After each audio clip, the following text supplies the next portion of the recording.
Assalamualaikum warahmatullahi wabarakatuh dan salam sejahtera. Terima kasih banyak kerana sudi datang untuk menonton video saya pada hari ini. Dan seperti biasa, bagi mereka yang baru pertama kali datang untuk menonton ke channel saya ataupun mereka yang masih lagi belum subscribe, saya mohon sampai anda untuk subscribe ke channel saya. Dan bagi mereka yang dah subscribe, saya mohon anda untuk kongsikan video ini kepada rakan-rakan serta di keluarga anda. Semoga apa yang saya nak kongsikan sedikit pada hari ini adalah satu perkongsian yang bermanfaat untuk kita semua, insya-Allah. Sedikit perkembangan berkenaan dengan isu tuntutan pengeluaran KWSP secara bersasar pada minggu ini.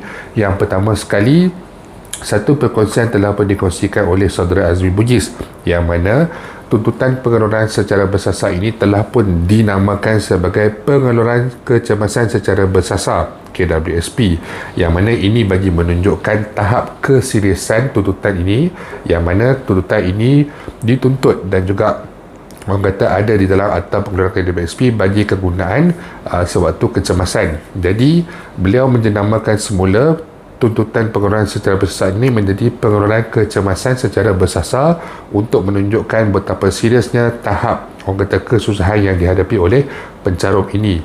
Moga dengan sedikit orang kata penjenamaan ini dapat memberikan orang kata lebih tekanan kepada pihak kerajaan untuk mempertimbangkan dan meluluskan pengeluaran KWSP yang berikutnya. Okey, yang kedua adalah kenyataan juga daripada Azmi Bugis melalui PJR, yang mana beliau telah menyatakan bahawa beliau berharap kerajaan akan meluluskan pengeluaran kecemasan secara bersasar ini selewat-lewatnya pada bulan 3 ini, iaitu sebelum sesi persekolahan 2023-2024 akan dibuka.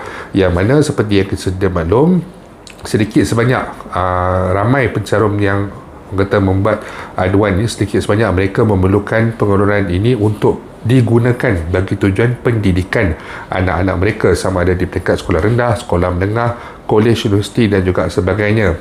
Walaupun kita sedia maklum bahawa banyak orang kata subsidi ataupun bantuan yang diberikan oleh kerajaan bagi tujuan pendidikan ini, kalau di peringkat universiti ada juga disediakan pinjaman dan sebagainya, tetapi realitinya kalau kata di peringkat persekolahan sebagai contoh, banyak orang kata jumlah ataupun wang yang perlu digunakan untuk kemasukan semula ke sekolah. Macam saya sendiri, walaupun mungkin saya tidak membekalkan pakaian yang baru kepada anak saya sebagai contoh sebab baju masih elok dan sebagainya, tetapi kos untuk di sekolah itu sendiri, pakaian dan satu hal lah kalau kita tengok yang viral sebelum ini, termasuk dengan pakaian untuk sekolah agama, keperluan beg, alat tulis dan juga sebagainya untuk 2 orang anak, kalau tak salah saya mencecah sehingga RM400 lebih dan diviralkan di dalam media sosial sebelum ini dalam Facebook. Okey, tetapi untuk sekolah itu sendiri sebagai contoh, baik sekolah rendah ataupun sekolah menengah, segala yuran yang perlu dikeluarkan oleh ibu bapa, lepas itu berkenaan kos-kos berkenaan buku, masuk nanti pertengahan tahun yuran PABG lah, dan juga berbagai perkara-perkara yang lain, mungkin tidak membebankan bagi kebanyakan rakyat di Malaysia ini kerana mungkin mereka mempunyai kemampuan, tetapi sedikit sebanyak bagi golongan yang mungkin daripada kalangan B40 ini, mungkin mereka akan mendapati ataupun merasakan sedikit susah untuk melaksanakan perkara tersebut. Ada juga sebilangan perkongsian yang menyatakan sampai sebelum ini ada guru-guru yang mendesak juga agar dibayar juga yuran apa dah, saya pun tak ingat dah sampai yang mana mak ayah tu dia tidak ada kemampuan, tidak ada sumber kewangan, tapi dipaksa juga untuk menyelesaikan satu yuran tersebut. Ada viral dalam Facebook, saya pun dah tak ingat dah. Ya, perkara ini yang perlu ambil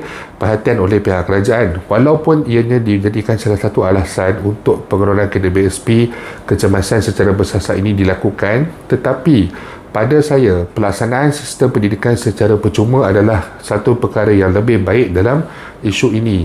Tambahan pula, kadang-kadang ada perkara-perkara yang saya bercerita secara umum kan. Kadang-kadang ada parents yang terpaksa bagi sumbangan duit secara peribadi, mereka nak bersedekah tu tidak ada masalah, tapi masalahnya disebabkan kemudahan lampu kelas, kipas perlahan dan juga sebagainya. Jadi perkara-perkara ini sepatutnya diambil tanggungjawab oleh pihak kementerian dan juga pihak kerajaan, bukannya menjadi tanggungjawab bagi seorang ibu bapa. Mungkin ada ibu bapa yang mampu untuk bersedekah, tapi kita bayangkan pula kalau kata mereka yang bersekolah di dalam satu kelas itu mungkin daripada kalangan B40 dan sebagainya. Jadi kadang-kadang apabila diminta sumbangan untuk memperbaiki sesuatu perkakasan dan juga sebagainya, ataupun untuk kemudahan anak-anak mereka belajar, mungkin bukannya mereka tak nak beri, tetapi mungkin apa yang mereka ada sekarang ini sekadar cukup-cukup untuk kegunaan dapur mereka, untuk kegunaan pembelajaran sekolah anak-anak. Jadi nak kena ada pula tambahan untuk perkara-perkara yang lain. Perkara ini berkaitan dengan pendidikan, berkaitan dengan kesihatan, adalah satu perkara yang harus diambil serius oleh pihak kerajaan.